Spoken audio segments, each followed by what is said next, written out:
no problem with open primaries. I think you will get more people engaged and involved in the political process.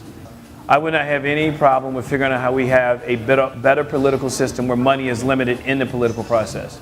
I have no problem with single-payer health care. I think the prison system being privatized has basically created a state where we've had more incarceration. And it's not incarceration because people have done worse things. It's incarceration for the sake of profiteering from people being in bad situations, which I think is a very bad thing. It's funny, I never used to think I'd ever be for term limits, but I would not be against term limits for senators and congressmen at this point. Marijuana legalization, to me, legalized marijuana for medical reasons I think is a good thing. Even though marijuana has been a gateway to some harder drugs, I just don't know how it would be about just making it legal across the board. But for medical purposes, absolutely.